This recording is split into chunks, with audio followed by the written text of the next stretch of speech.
Legends are traditional tales, like myths. And the distinction between myth and legend is not always easy to make in practice. Myths are normally tales which involve explicit supernatural elements, and which continue to be told and retold over time because of their profound relevance to some aspect of man's place in the universe. Legends, on the other hand, normally have some basis in history. The characters in legend are usually human beings rather than gods or monsters or nature spirits.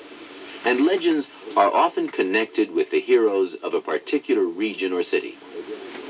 Thus, in American legend, many stories have grown up around such figures as George Washington, Abraham Lincoln, and Mark Twain. The deeds of these men have often been colorfully exaggerated in our American legends, because their lives and actual careers seem so powerfully to embody some aspects of the American character.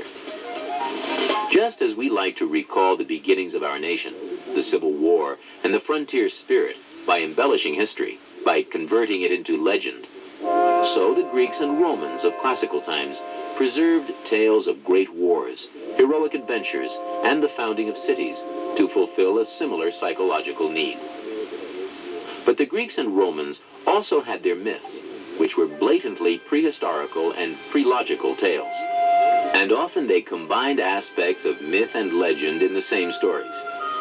Therefore, the Greek and Roman legends frequently contain mythical elements, and often, too, some motifs from folk tale. We can illustrate this tendency to blend myth and legend in the same narrative as we examine one of the most important of all Greek legends, the story of the Siege of Troy. The beginnings of the Trojan legend are rooted in myth. At the wedding of Peleus and Thetis, who were destined to be the parents of the great hero Achilles, all the gods were invited except one, the divinity named Eris, the goddess of strife.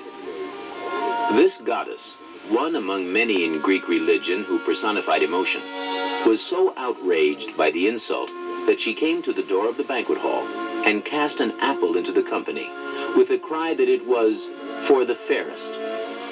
Three goddesses, Hera, the wife of Zeus, and Athena, his daughter, and Aphrodite, the goddess of erotic love, immediately fell into contention as to which one of them, as the most beautiful, deserved the prize. It was agreed that their dispute would be settled by a simple shepherd youth, Paris, who was the son of King Priam of Troy. The three goddesses appeared to him on the slopes of Mount Ida, each promising him great rewards if he would name her the winner.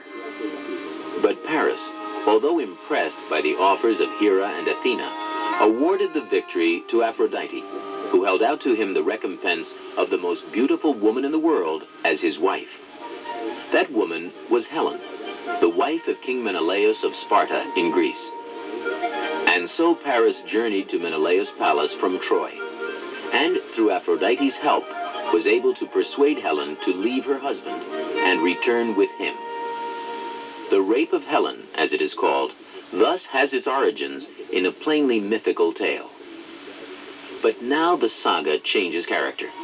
Since the Greeks of ancient times universally regarded the Trojan War as a historical event, enraged by the insolence and betrayal of Paris, Menelaus and his powerful brother King Agamemnon of Mycenae collected troops and outfitted ships from all over Greece. They sailed in a great expedition to Troy, determined to sack the rich city for spoils and to avenge the wrong which Menelaus had suffered. With them were the great heroes whom Homer presents as the leading warriors in the Iliad: the mighty Ajax, glorious Achilles of Phthia, the wily Odysseus of Ithaca, the Domeneus of Crete, and Diomedes. There sailed, too, the old King Nestor of the southwestern city of Pylos, a fighter who had passed his prime in battle, but whose counsel was well esteemed by the younger chieftains.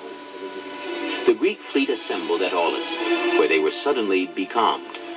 Legend tells of a mysterious offense on the part of the sons of Atreus, Agamemnon and Menelaus, to the goddess Artemis. The prophet Calchas interpreted omens which demanded that Agamemnon, for the success of the expedition, had to sacrifice his own daughter Iphigenia. He complied, and the commanders sailed sure of their victory, but with the taint of blood already marring the expedition at its outset.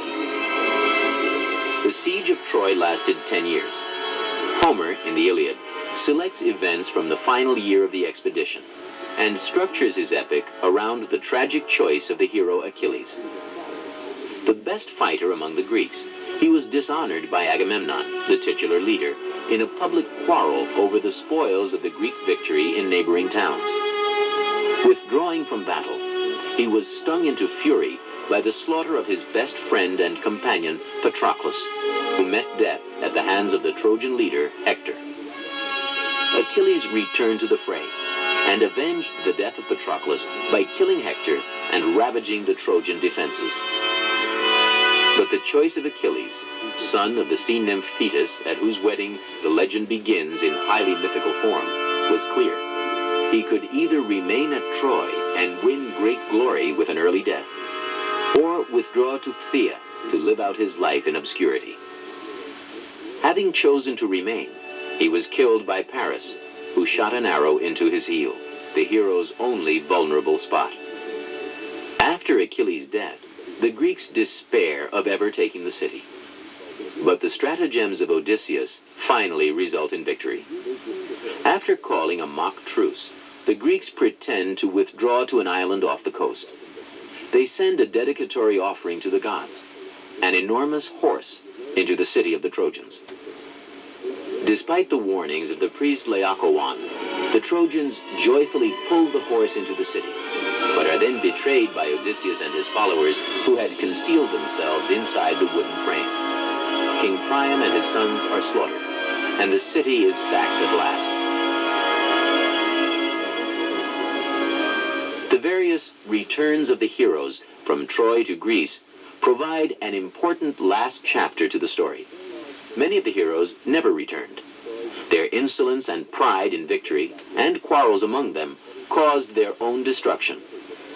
Agamemnon succeeded in winning his way back to Mycenae, but his wife, Clytemnestra, in the 10 long years since his departure, had taken a lover, Aegisthus. She conspired with him to cut Agamemnon down when he returned, proclaiming Agamemnon's sin in the sacrifice of Iphigenia as a justification for her act. In turn, she was murdered by Agamemnon's son and second daughter, Orestes and Electra. Among the heroes, only Odysseus was granted a happy return home, and even he, as we are told in Homer's second great epic, the Odyssey, was forced to wander the seas for 10 years after the sack of Troy, and to defend his wife and son from encroaching suitors at his palace in Ithaca. The Trojan legend, therefore, is a complex interweaving of motifs. The glory of national victory is mingled with the misfortunes that befell nearly all the leaders upon their return. The heroism of chieftains who may have actually existed in historical times, around 1200 BC, is combined with blatantly mythical elements, such as the wedding of Peleus and Thetis, and the judgment of the goddess's beauty by Paris. A number of other Greek legends illustrate the same process of combination. One of the most celebrated Athenian legends told of the glorious deeds of Theseus, whom the city of Athens claimed as a local hero, and who was venerated in religious cult. Theseus boasted dual paternity. According to some versions, his father was the Athenian king Aegeus. According to others, the sea god Poseidon.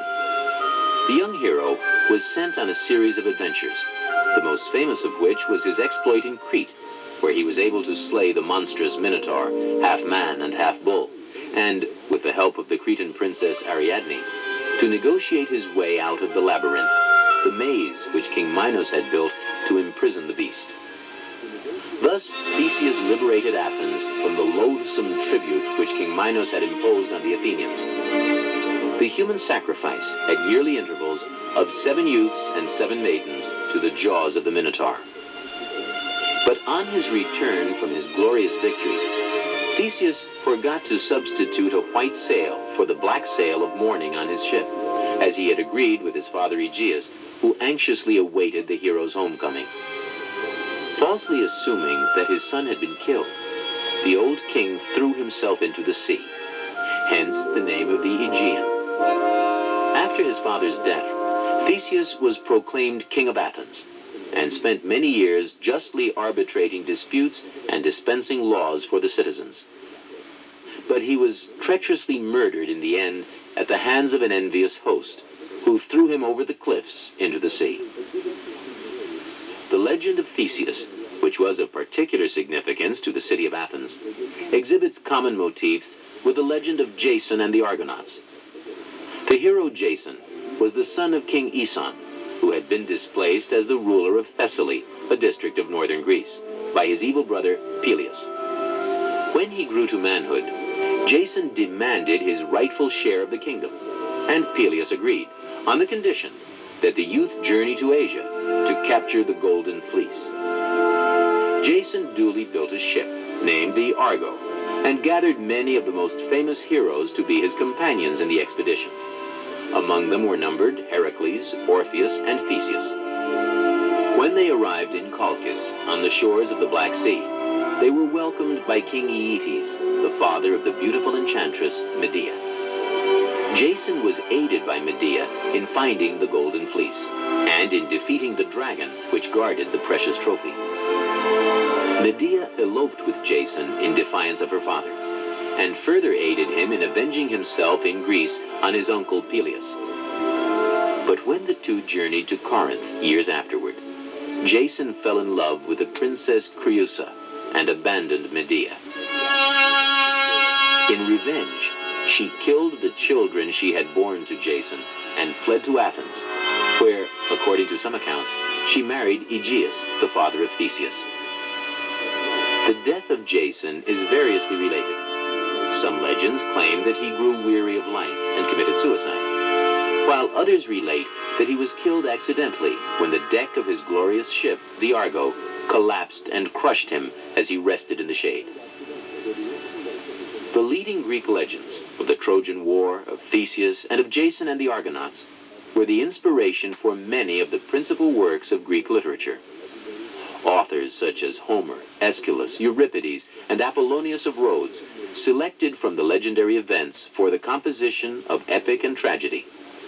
They freely intermingled motifs from both myth and folklore. Homer's Iliad and Odyssey record and embellish legendary motifs from the final year of the Trojan War and the saga of the return of the heroes. Aeschylus, in his great dramatic trilogy, the Oresteia, dramatizes the murder and avenging of Agamemnon. Euripides' celebrated tragedies, Medea and Hippolytus, treat aspects of the legends of Jason and Theseus, and the Argonautica of Apollonius, an epic composed in the 3rd century BC, is our principal source for the heroic quest of Jason and the heroes for the Golden Fleece. All the legends, especially as they are employed in literature, reflect one of the principal themes of Greek myth. Victory is combined with themes of strain, difficulty, and loss, and the heroic grandeur of great achievement inevitably involves the destructive impulses of human pride and envy. The concern for equilibrium that is so clearly evident in Greek mythology is also a principal theme of the Greek legends. The heroes, however glorious their deeds, are destined as well to suffer pain and death. These legends contained, like the myths, elements of warning to humanity. Overstepping of man's mortal bounds would lead to disaster, and even the greatest of heroes could sometimes encounter an ignominious death. The Romans, in their legends, emphasized these moral lessons even more than the Greeks. Perhaps the best illustration is the group of legends which recount the founding of the city of Rome itself. Few ancient cultures described their own beginnings in legend with the precision of the Romans. They could actually date the origin of their city to April 21st in the year 753 BC. On that day, the twins, Romulus and Remus, staked out the walls of the primitive settlement. Long before Romulus and Remus, Roman legend told of the founding of the race by the hero Aeneas, one of the sons of the Trojan king Priam. Aeneas had fled the burning city when it was destroyed by the Greeks. He wandered through northern Greece, through Sicily, and in southern Italy, before he finally succeeded in founding a settlement by the banks of the Tiber, where the city of Rome eventually would rise. His son Ascanius was the progenitor of the kings of Alba Longa. In the course of 5 centuries, the Romans would win the right from their powerful neighbors, the Etruscans, to construct their own independent city. Romulus and Remus were thus the eponymous founders of Rome, in that the name of Romulus was remembered in the name of the city itself. But they came much later in time than Rome's ultimate founder, Aeneas. The god Mars is supposed to have surprised Rhea Silvia, daughter of the Alban king Numitor, when she was asleep. The twins were the products of this union. They were placed in a basket and set afloat in the Tiber River. When the river overflowed, the basket came to rest by a small shrine, where the infants were suckled by a she-wolf. A shepherd named Faustulus discovered the small boys and raised them in the forest. When Romulus and Remus came of age, they decided to found a new city. Evidently, because of the influence of Etruscan religion, which accorded great importance to the interpretation of the future through bird signs, the two brothers carefully studied the sky for omens. Romulus discerned 12 vultures in the section of the sky apportioned to him for observation, whereas Remus could only see 6 birds. It therefore fell to Romulus to plow the furrow which would mark the wall boundaries of the city of Rome. When Remus mocked his brother by jumping over the furrow, Romulus killed him in rage. The beginnings of the city and legend are thus stained with the blood guilt of fratricide. Romulus proceeded to found a dynasty. He is the first of the legendary 7 kings of Rome, a monarchy which endured until the expulsion of Tarquin the Proud and the founding of the Roman Republic in 509 BC. When Romulus found that Rome was shunned by its neighbors, and that the neighboring tribes refused to intermarry with his settlers, he invited the Sabines to participate with the Romans in a great Italic festival, and then promptly confiscated their women, so that they could become wives and mothers for future Romans. This so-called rape of the Sabine women became a leading theme for later artists, and like the murder of Remus by his brother, represents a dark motif in the otherwise glorious legend of the founding of the Roman state. The Roman legend became a source of deep ambivalence for many later writers. On the one hand, the very founding and naming of the nation was traced to the heroism of a strong and determined leader. On the other, Romulus' murder of his brother served as a persistent symbol for the Roman historians for the view that moral life had been declining since virtually the first day of Rome's existence. There runs through Roman literature a constant quest to return to the days of their ancestors, the good old days, when life was innocent, a theme which is far stronger than anything in Greek history and legend. Roman legend told of 7 kings, of courageous military expeditions in which Romans defended themselves from foreign invaders, especially the Etruscans and the Gauls, and of a national character forged by the toughness of the 2 principal occupations of the early citizens, farming and soldiering. The period of the monarchy, traditionally dated to between 753 and 509 BC, and the age of the early republic are the settings for most of the important Roman legends, most of which are obvious moral paradigms of straightforward virtue and vice. During the reign of the 3rd king, for example, whose name was Tullus Hostilius, Rome engaged in a lengthy series of wars with its neighbor city among the Latins, Alba Longa. Tradition tells of 3 brothers, the Horatii, who challenged 3 Alban brothers, the Curiatii, to combat, to decide the issue of war. All except one of the Horatii were killed, and when the surviving Roman brother returned home in triumph, he was met by his grieving sister, Horatia, who wept because she grieved for one of the Alban brothers, whom she expected to marry. Horatius promptly slew her on the spot, with the exclamation, "So perish every Roman woman who grieves for an enemy." Horatius was tried for the murder, but appealed his conviction to the people, who pardoned him. But it was necessary for the Romans to invent a legendary justification for the fundamental change of government by which they exchanged absolute monarchy for a republican system of magistrates, popular assemblies, and checks and balances on absolute power. They therefore traditionally ascribed the beginning of the Republic to the widespread revulsion which the arrogance of the seventh and last king, Tarquin the Proud, caused among the people.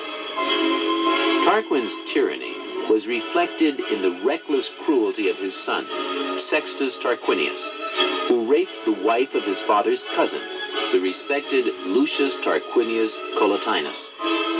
This rape of Lucrece, as it is known, became the catalyst for a group of liberators who swore vengeance against the tyrant. Chief among them was Lucius Junius Brutus, whom the Romans revered as their liberator from the monarchy. His descendant, Marcus Brutus, 500 years later, was appealed to by the assassins of Julius Caesar to join their conspiracy, largely on the basis of his legendary forebear's hatred of tyranny. Sometime soon after Brutus' founding of the Republic, when the Etruscans attempted to regain sovereignty over Rome, Roman legend told of another great hero, Gaius Mutius Scaevola. Scaevola was dispatched in the age of the early Republic to assassinate Lars Porsena, the king of Clusium in Etruria, when Rome was besieged by the Etruscans. The Roman soldier came into the Etruscan camp and struck down the wrong man. When he was questioned by the enemy leaders, he thrust his right hand into the sacrificial fire rather than give away his identity as a Roman.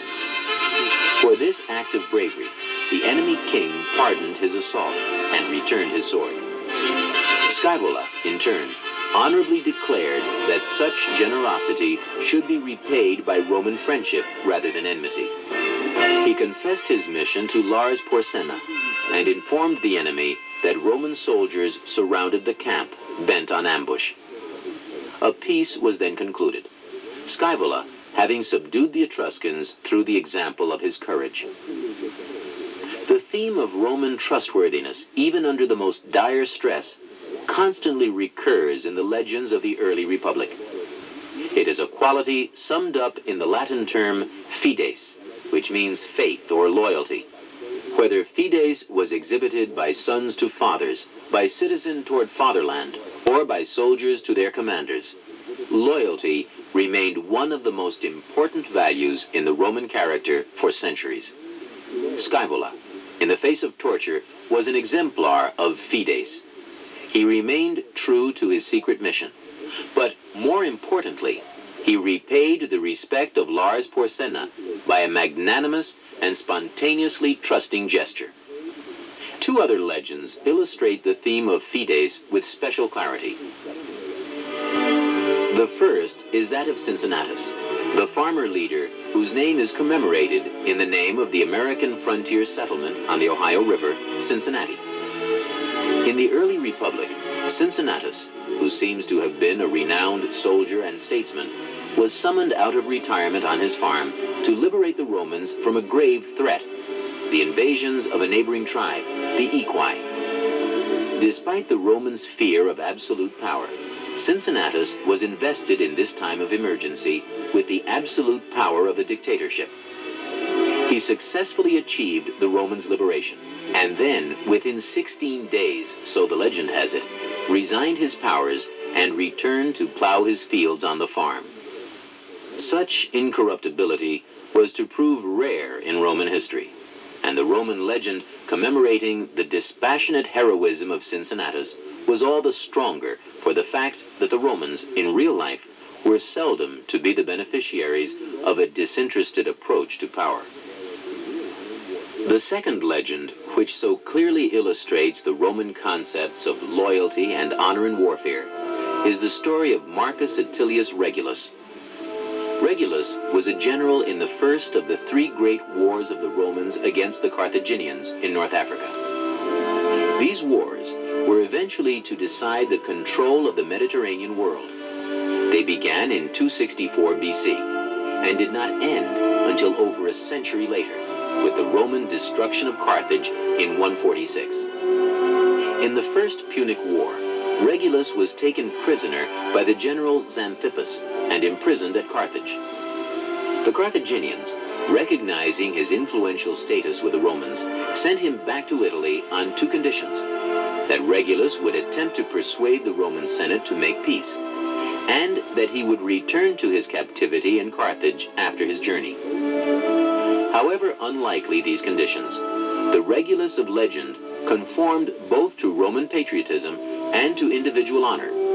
He returned to Rome, but instead of urging the leaders of the nation to capitulate, he exhorted them never to bow to Carthaginian threats. Then, having steeled the resolution of his compatriots, he exemplified Roman honor by keeping his promise. He returned voluntarily to Carthage, as he had pledged, and was tortured to death. Some 2 centuries later, the celebrated lyric poet Horace memorialized Regulus' heroism in one of his great odes. Roman legends, such as those of Romulus, Cincinnatus, and Regulus, tend to be less picturesque than their Greek counterparts, but are, at the same time, a great deal more revealing about the people who told them. The Romans, unlike the Greeks, required continual reassurance about the validity of their origins. Whereas the Athenians, for example, reflected their glory in the legend of Theseus and adopted him as an important Athenian hero in the remote past, the Romans felt compelled to spell out their curiously somber view of history in legends of unusual precision, complete with detailed circumstances, names, and dates. The thrust of these legends was that the future conquerors of the known world had always been distinguished by the virtues of courage, patriotism, and selfless devotion to the common good. But, almost despite themselves, the Romans could not help but endowing their heroes with a certain streak of fanaticism and cruelty, traits which they recognized, albeit reluctantly, as the necessary complements of the instinct for dominion of the world around them.